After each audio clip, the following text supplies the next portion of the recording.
आइए आज हम लोग नया जीवन परिचय करते हैं। पहले तो आप सभी लोगों का मेरे चैनल में स्वागत है। सभी विद्यार्थियों को बहुत बहुत प्यार।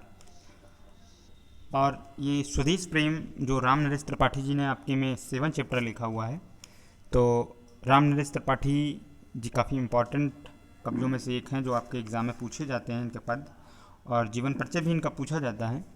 तो आइए हम लोग इनका जीवन परिचय करते हैं। तो पहले संक्षिप्त में करते हैं, फिर विस्तृत पूरा मैं जीवन परिचय, साहित्यिक परिचय, कृतियाँ और भाषा शैली सब कुछ कंप्लीट करेंगे पूरा।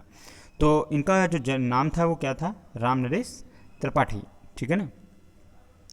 और जन्म 1889 में, जन्म स्थान कोईरीपुर गांव, और मृत्यु इनकी हुई थी 1962 ईस्वी में।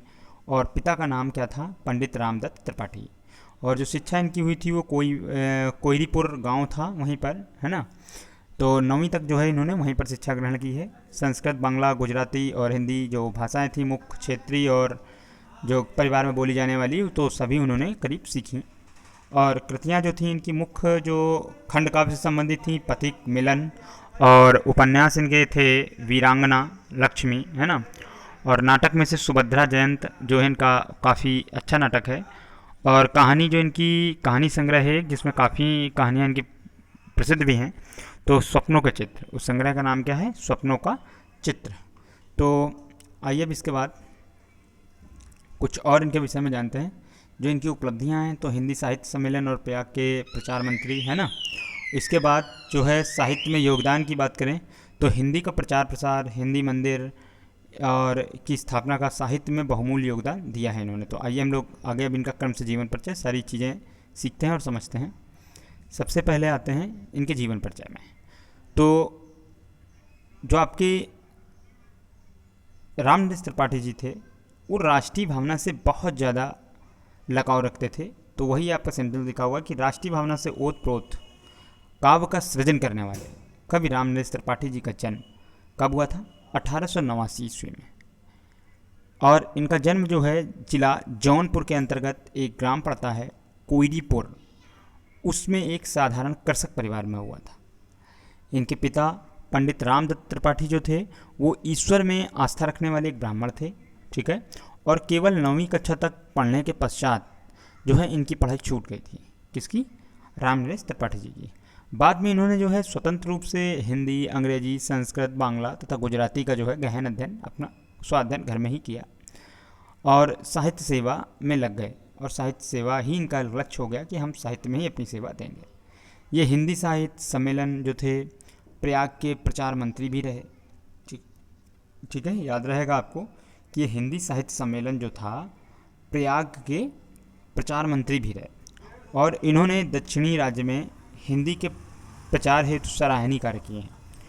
और साहित्य की जो विविध विधाओं पर इनका पूर्ण अधिकार था, बिल्कुल जो किसी भी विधा में ये लिख सकते थे, इतना इनका गहर अध्ययन था, इनको अनुभव हो गया था।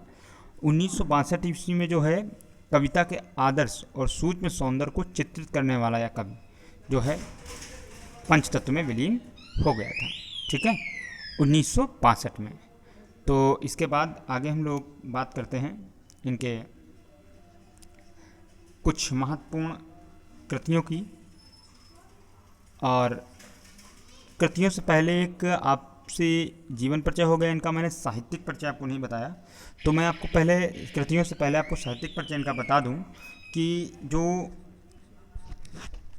त्रिपाठी जी थे तो वो मननशील व्यक्ति थे, विद्वान भी थे, परिश्रमी भी थे। और इनका जो है हिंदी के प्रचार प्रसार और साहित्य सेवा की भावना से ही प्रेरित होने के कारण इन्होंने जो है हिंदी मंदिर की स्थापना की थी। और अपनी कृतियों का जो है प्रकाशन भी इन्होंने स्वयं ही किया था। ये जो द्विवेदी युग के उन साहित्यकारों में से थे जिन्होंने द्विवेदी मंडल के प्रभाव से जो है पृथक रहकर अपनी मौलिक प्रतिभा से जो साहित्य के क्षेत्र में कार्य किया करते थे, उन व्यक्तियों में से ये एक थे, उन कवियों में से एक थे, ठीक है। इनके ज़्यादातर इनके समकालिक कवि जो थे वो द्विवेदी युग के ही थे और वो उसी द्विवेदी की शैली में ही, द्विवेदी जी की शैली में ही करते थे। परंतु ये स्वतंत्र रूप से अपनी विधा, अपनी मौलिक प्रतिभा जो थी उसके अनुसार कार्य करते थे। और इन्होंने जो है भाव प्रधान काव्य की ही ज़्यादातर रचना की है। और राष्ट्रीयता, देश प्रेम, सेवा, त्याग आदि जो है भावना प्रधान विषयों पर इन्होंने उत्कृष्ट साहित्य की रचना की है। ये आप इस प्रकार का लिख सकते हैं इसमें, ठीक है। इसके बाद आगे हम लोग चर्चा करते हैं आपकी कृतियों पे, ठीक है। तो त्रिपाठी जी की जो हिंदी साहित्य की अनन्य सेवा की हिंदी की जो विविध हैं वो क्या क्या हैं, तो खंड काव्य में इन्होंने पथिक, मिलन और स्वप्न, ये इनके खंड काव्य बहुत महत्वपूर्ण हैं। उपन्यास में वीरांगना और लक्ष्मी है। नाटक में सुभद्रा, जयंत और प्रेमलोक। और कहानी संग्रह की बात करें तो स्वप्नों के चित्र, ठीक है। ये इनके जो है महत्वपूर्ण हैं। इसके बाद अगली अगर हम बात करें इनके जो है भाषा शैली की, अभी और भी हैं इनकी रचनाएं। हाँ, जरा कुछ ये रचनाएं, अन्य रचनाओं को भी देख लेते हैं हम लोग। तो इनकी कुछ अन्य रचनाओं में से क्या हैं, जैसे आलोचनाओं में बात करें तो तुलसीदास और उनकी कविता, ठीक है। संपादित जो रचनाएं इनकी रही हैं वो कविता कौमुदनी और शिवा बावनी, ठीक है। और संस्मरण जो है उसमें 30 दिन मालवीय जी के साथ, ये जो है इनका संस्मरण बहुत ही अच्छा है। और बाल साहित्य में इन्होंने काफ़ी कुछ लिखा है, तो आकाश की बातें, बाल कथा कहानी, गुपचुप कहानी, फूल रानी और बुद्ध विनोद, ये सभी इनके जो है बाल साहित्य हैं। और जीवन चरित्र की बात करें तो महात्मा बुद्ध तथा अशोक। और टीका साहित्य जो है इनका वो श्री रामचरितमानस का टीका है, ठीक। तो इस प्रकार से ये इनकी कुछ महत्वपूर्ण रचनाएं थीं जो आपने जानी।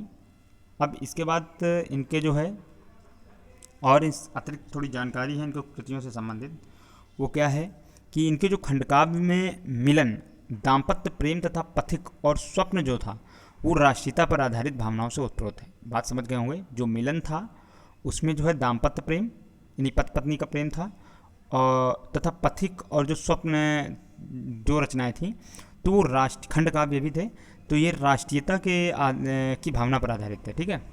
और मानसी जो थी इनकी फुटकर रचनाओं का एक संग्रह था। मानसी नाम का इन्होंने एक बना रखा होगा, तो उसमें जो जो रचनाएं जो भाव आया तो उसका जो संग्रह था, जिसमें देश प्रेम, मानव की सेवा, प्राकृतिक वर्णन, है ना, बांधुत्व की भावनाओं पर आधारित जो प्रेरणादायी कविताएं होती हैं या कोटेशन हो गए, तो उनका संग्रहण था मानसी में। और कविता कौमुदी में जो इनकी स्वरचित कविताओं का संग्रह है। और ग्राम गीत जो है उसमें लोकगीत संग्रह है। तो ये आपको एक अतिरिक्त कुछ जानकारी इसमें मिल गई। इसके बाद अब हम लोग बात करते हैं इनके भाषा शैली और साहित्य में स्थान की।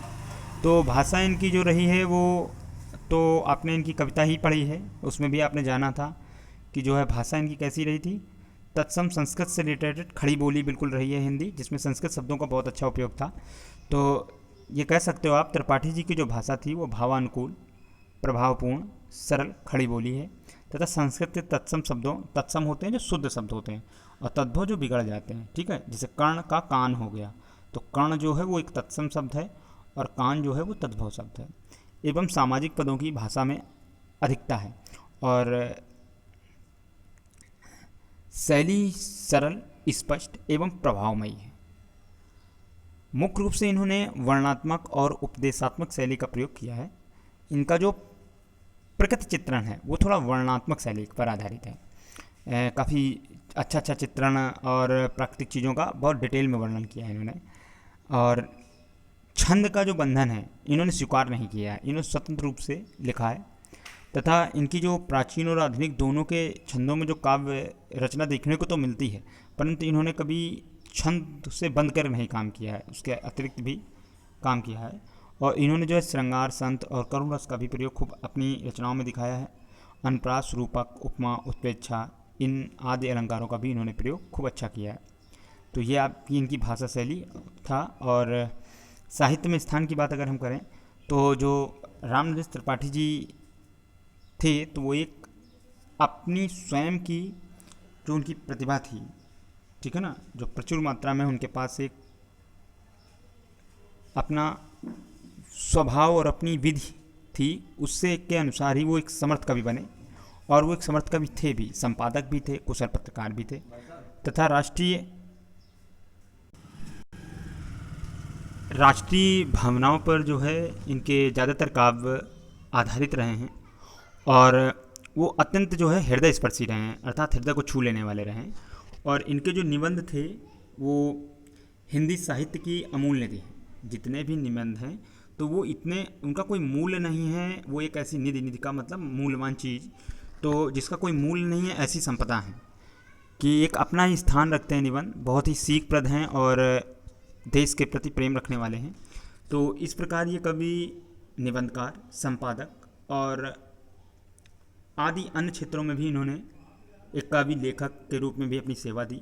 तो इस आधार पर हम कह सकते हैं कि हिंदी साहित्य में इनका एक अतुलनीय और बहुत ही महत्वपूर्ण स्थान रहा है, जो कोई दूसरा नहीं ले सकता।